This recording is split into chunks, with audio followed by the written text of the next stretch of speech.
बच्चों, आज मैं आप लोगों को क्लास 9 की चैप्टर 3 निर्धनता एक चुनौती इसे समझाने जा रही हूँ। आप मेरी बातों को ध्यान से सुनेंगे।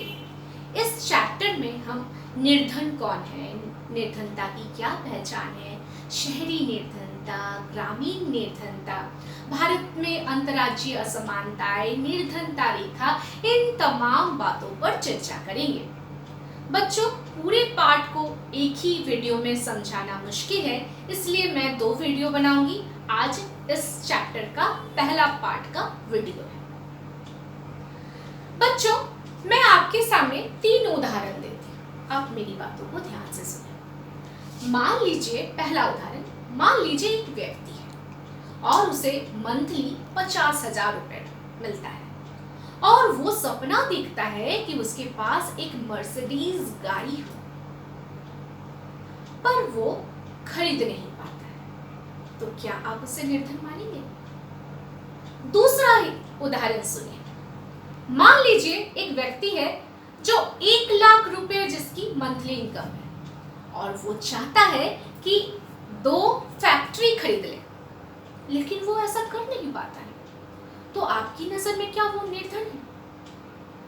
तीसरा उदाहरण सुनिए ध्यान से। मान लीजिए एक किसान है और वो भूमिहीन है।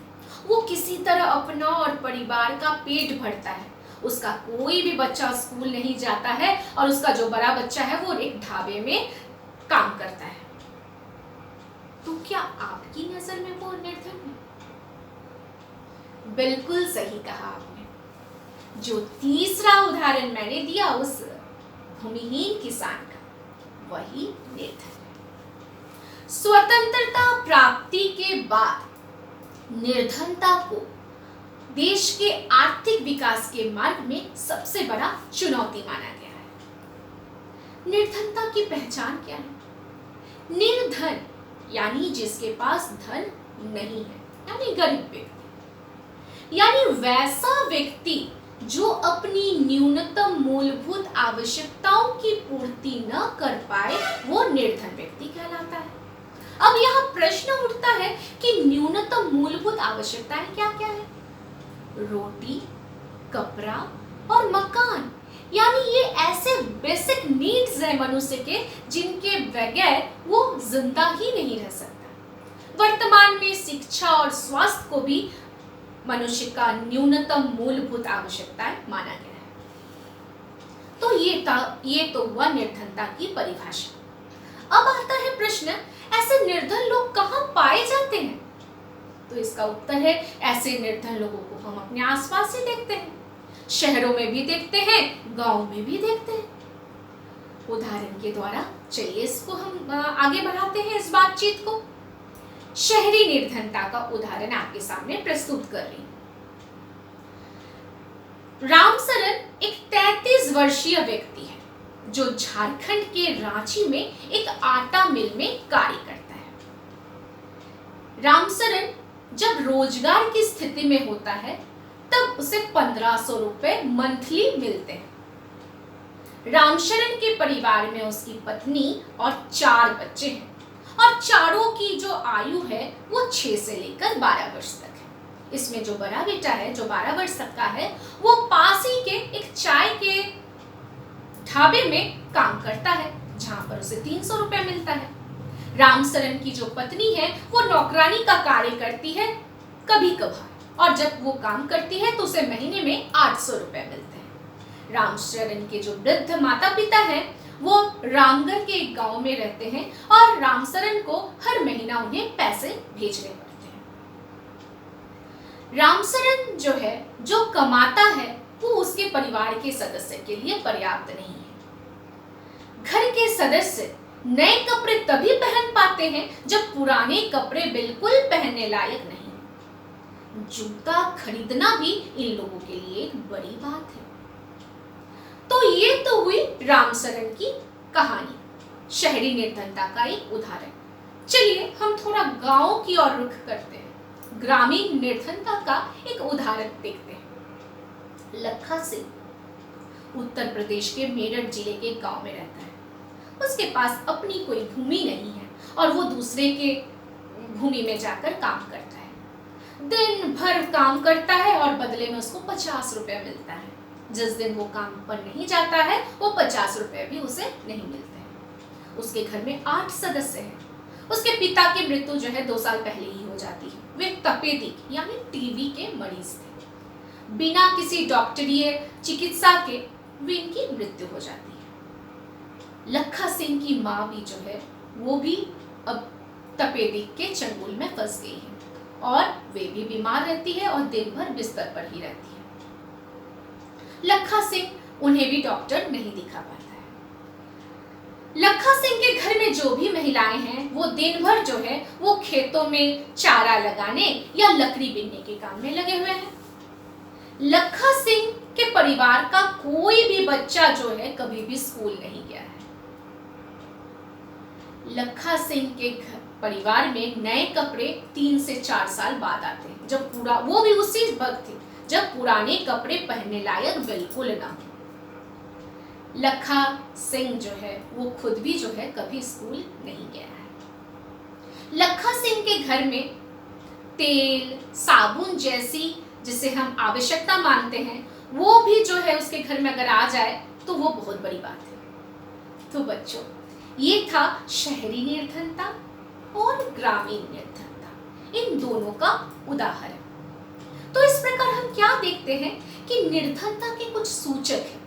सूचक मतलब सूचित करने वाले, जो बताते हैं कि हाँ यहाँ निर्धनता जो है पाई जाती है। दोनों उदाहरण को हमने देखा, जिसमें हमने क्या देखा, उसमें हमने देखा कि जो सूचक है, सूचक मैंने जो अभी मैंने आपको बताया सूचित करने वाला, सबसे पहला परिवार का आकार। हमने देखा कि लखा सिंह और रामशरण दोनों परिवार के जो सदस्य की संख्या है वो अधिक है। दूसरा निरक्षरता, दोनों परिवार में कोई भी जो है कभी भी स्कूली शिक्षा नहीं लिया है। तीसरा बेरोजगारी,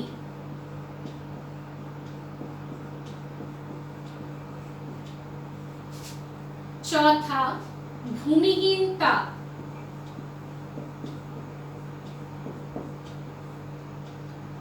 पांचवा असहायता, छठा में देखो बच्चों, छठा में आ गया कुपोषण। लखा सिंह के बच्चे और रामशरण दोनों के बच्चे ही जो है वो कुपोषित है, उन्हें अच्छा भोजन नहीं मिलता है।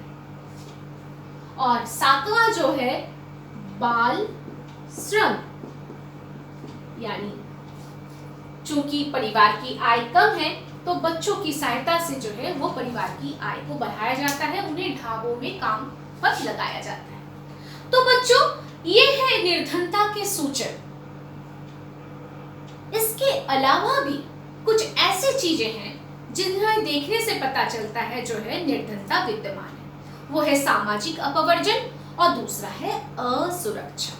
सामाजिक अपवर्जन क्या है?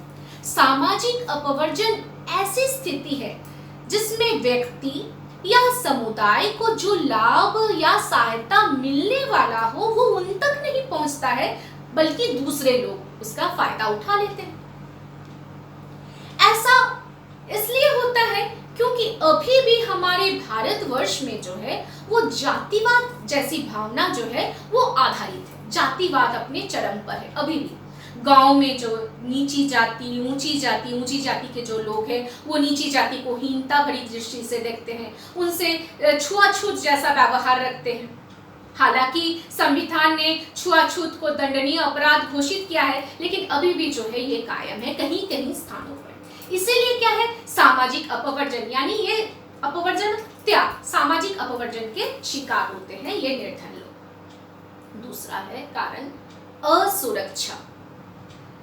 निर्धन लोग हमेशा जो है असुरक्षित महसूस करते हैं। उन्हें हमेशा ये डर सताए रहता है कहीं मेरा रोजगार तो नहीं चला जाएगा, या कहीं हम बीमार तो नहीं हो जाएंगे, क्योंकि इन्हें सहायता करने वाला कोई नहीं होता है। जैसे कि अभी देखो कोरोना जैसी वैश्विक महामारी है और इसमें क्या है, कितने परिवार जो है बिखर गए हैं, कितने परिवार जो है जिनके मुखिया की जो नौकरी है वो छूट गई है, छोटे छोटे जो भी वे रोड के किनारे जो भी व्यवसाय करते हैं वो व्यवसाय चला गया है। यानी कि इससे क्या हो रहा है, ये जो असुरक्षा की भावना, साथ में कुछ पिछड़ी जनजातियां हैं जिनको जो है सही जो है वो हमेशा जो है असुरक्षित महसूस करते हैं अपने आप को, जो विधवाएं हैं, जो शारीरिक रूप से अक्षम हैं, वे भी अपने आप को असुरक्षित महसूस करते हैं। तो सामाजिक अपवर्जनता और ये जो असुरक्षा है ये भी जो है निर्धनता के सूचक में आती है। तो यानी सामाजिक वैज्ञानिक दृष्टिकोण से बेरोजगारी जो है, निरक्षरता, सही रूप से जो है चिकित्सकीय सुविधाएं नहीं मिल पाना, स्वच्छ पेयजल नहीं मिल पाना, स्वास्थ्य सुविधाओं में जो है कमी, सामाजिक अपवर्जन जो अभी मैंने आप लोगों को बताया, असुरक्षा जो मैंने आप लोगों को बताया, ये तमाम चीजें जो हैं वो निर्धनता के सूचक में शामिल है। बच्चों अब हम जानेंगे कि निर्धनता रेखा क्या है। आप मेरी बातों को ध्यान से सुनेंगे।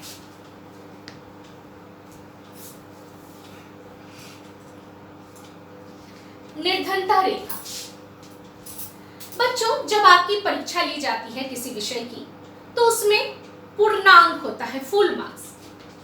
अमूमन जितने भी सब्जेक्ट होते हैं वे 100 मार्क्स के होते हैं और उसका जो पास मार्क्स होता है वो 33 होता है ना। यानी अगर आप 33 नंबर से कम लाते हैं तो आप फेल हो जाएंगे और 33 नंबर से ऊपर लाते हैं तो आप क्या हो जाएंगे, पास हो जाएंगे।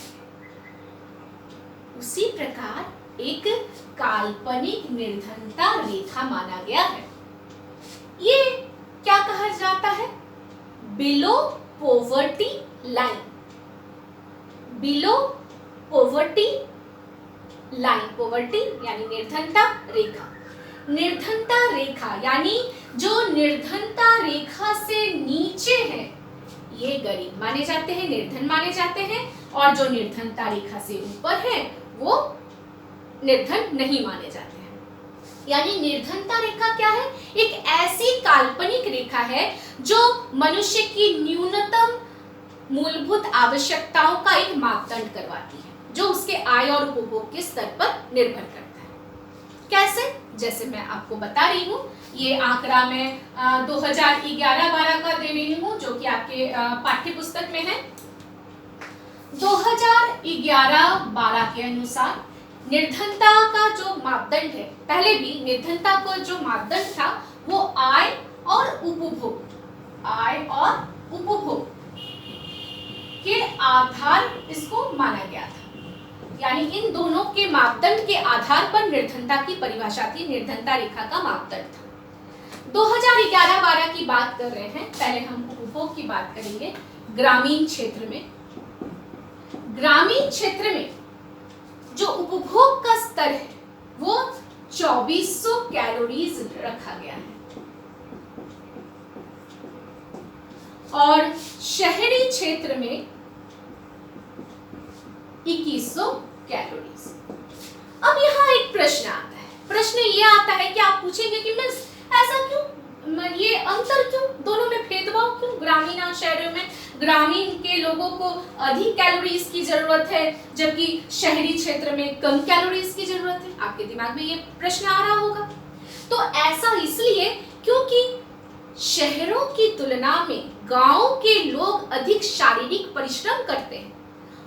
शारीरिक परिश्रम अधिक जैसे ही करते हैं तो उन्हें भूख अधिक लगेगी, उन्हें ज्यादा कैलोरीज जहां खत्म हो और ज्यादा कैलोरीज जहां ऊर्जा की खपत होगी वहां और अधिक कैलोरीज की मात्रा चाहिए शरीर में। और यही वजह है, यही कारण है कि गांव में प्रति व्यक्ति जो है कैलोरीज की मात्रा वो 2400 रखा गया है।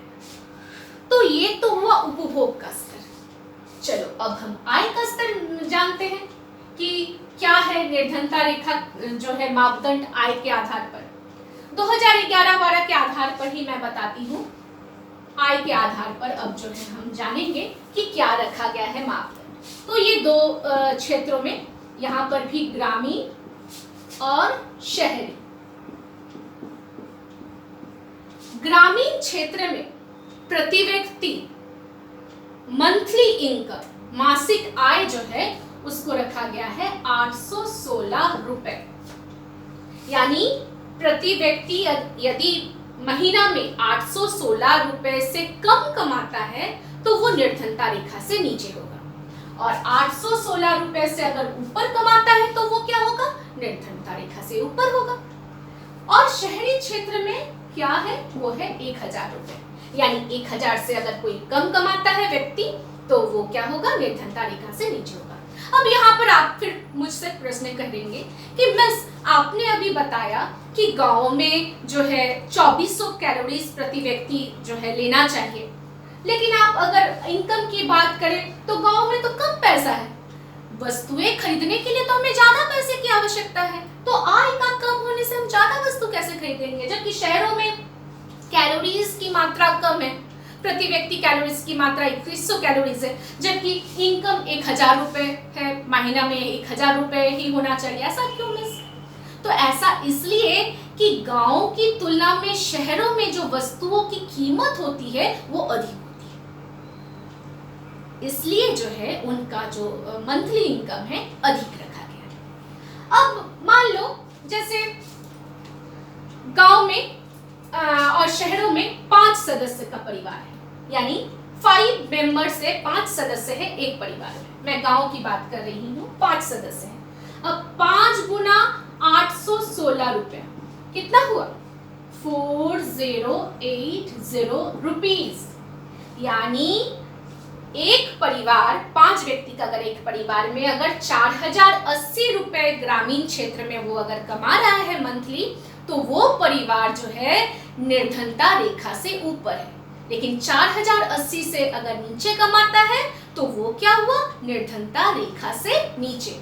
उसी प्रकार शहरी क्षेत्र में 5 व्यक्ति अगर 1000 रुपए जो है कितना तब आवश्यकता हुआ, 5000। यानी उस 5 सदस्यों के परिवार के मुखिया अगर 5000 रुपया कमाता है तो क्या है कि वो निर्धनता रेखा से ऊपर है।